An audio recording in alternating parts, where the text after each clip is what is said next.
Kebetulan sih kapan hari itu kita pernah bikin merek, kemudian udah pernah daftarin. Tapi karena tadi seperti yang Ibu sampaikan, first to file ya Bu, Iya, mungkin merek tersebut sudah pernah daftarin. Jadi pada saat kirim sanggahan itu akhirnya ditolak. Nah itu saya mau belajar itu, karena kita mau pengen bikin merek lagi, supaya nggak kena tolak lagi nih gimana. Saya pengen tahu dari Ibu tips dan triksnya supaya saya nggak sia-sia menunggu lama lagi nih Bu.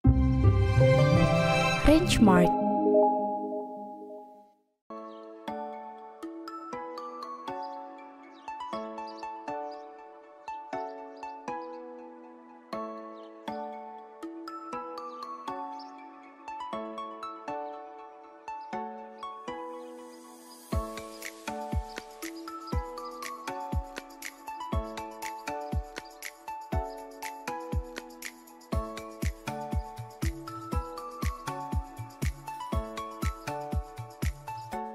Dari merek yang mirip dengan merek terkenal ya. Nah, itu hindari ya, karena bisa ditolak baik dia sejenis ataupun tidak sejenis barang atau jasanya, begitu ya. Nah, kemudian hindari juga merek yang mirip dengan merek indikasi geografis terdaftar ya. Nah, itu dihindari ya, seperti contoh kopi gayo itu kan indikasi geografis yang sudah terdaftar. Kemudian kita mau daftar mereknya adalah kopi gayo. Nah, itu pasti ditolak ya. Nah, karena ini dicek dulu ya, dicek dulu di mana di PDKI. PDKI itu kan bisa pilih merek, bisa pilih indikasi geografis ya. Sayang kan uangnya. Jadi kalau misalnya ditolak gimana? Uangnya nggak kembali loh Bapak Ibu. Tapi bukan berarti hangus loh ya.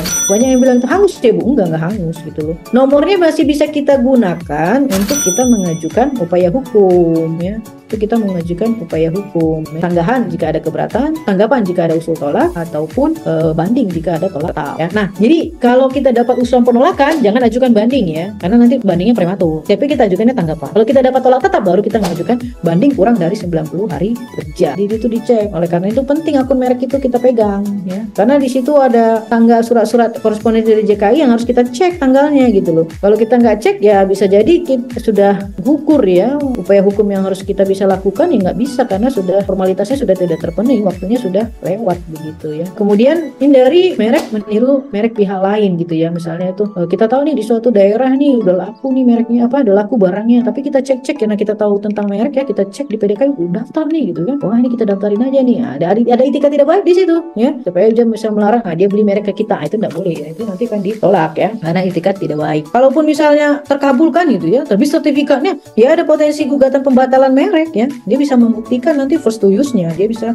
buktikan bahwa dia adalah yang menggunakan pertama kali, misalnya dari izin-izinnya, dari konsumennya gitu ya, dari peredarannya, bisa dia ini memang ya melalui gugatan pengadilan niaga. Tapi sebaiknya dihindari lah ya, itu kan merek yang kita punya sendiri gitu ya. Nah, ini pra pendaftaran tadi kita sampaikan, cara memilih kelas tadi kita sudah sampaikan juga. Nah, ini akan muncul seperti ini, dan ini juga penelusuran ya. Penelusuran itu kan juga punya teknik-tekniknya yang bisa kita masukkan dari kelas, semua mereknya gitu ya. Kemudian dari tanggal pendaftarannya ya, tanggal perlindungannya itu juga bisa kita masukkan di situ ya.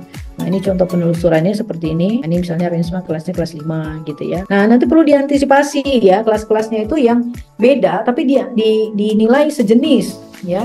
Barang atau jasanya sejenis. Apa itu? Misal ya, kelas 25 pakaian ya, kelas 25 pakaian dimohonkan perlindungannya. Nah, itu sejenis dengan kelas 35 untuk toko pakaian. Nah, jadi kalau misalnya daftar merek pakaian untuk barang, cek juga di kelas 35 untuk toko pakaian. Ada nggak yang sudah terdaftar? Kalau ada, nah saran saya ganti, karena itu potensi tolak, mereknya mirip, barang jasa sejenis. Jadi penentuan barang atau jasa sejenis itu tidak hanya barang dengan barang ya. Barang dengan barang bisa, barang dengan jasa bisa, jasa dengan jasa bisa dikatakan sejenis gitu ya.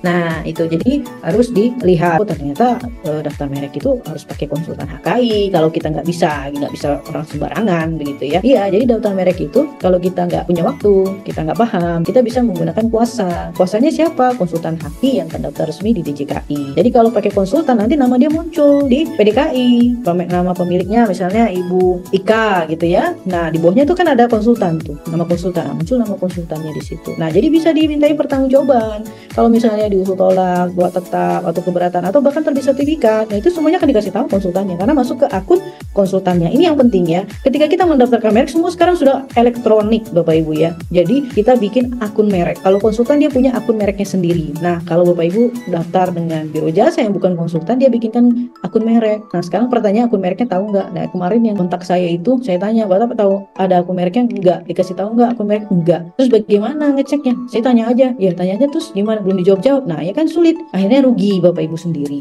gitu ya. Kalau ditanya ke DJKI, DJKI akan bilang ini pemohonnya tidak pakai konsultan karena di sistemnya kan muncul tidak ada konsultan. Jadi kalau tidak ada konsultan nggak bisa ngasih taunya siapa yang mendaftar. Pasti yang daftar ya prinsipalnya sendiri. Pasti itu prinsipal dianggap begitu.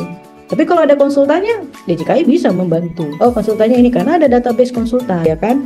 Ternyata merek kita tidak ditemukan, tidak ini. Nah, kita punya datanya gitu ya. Kalau pakai konsultan hakim, maka data itu semua disimpan oleh konsultan hakim. Jadi konsultan hakim itu punya ruang khusus penyimpanan ya, dokumen-dokumen kliennya dalam mendaftarkan merek karena Alhamdulillah udah ada 25 warung. Wah, banyak itu Bu. Kan makanya untuk pakai logonya itu kan ada alangkah baiknya saya daftarkan gitu. Betul Ibu, itu sudah tepat langkah Ibu untuk segera mendaftarkan karena sudah diperdagangkan ya, sudah dipakai. Ya, pengembangan brand name yang sekarang. Jadi saya sedikit-sedikit mau belajar juga. Sudah pernah daftar, sudah pernah juga kena tolak, sudah bikin. Berarti usulan kan udah ngajukan tanggapan ya? Iya. Ya harapannya saya dapat informasi itu dari Ibu. Baik Ibu Aya, ini dua atas ya Bu. ya.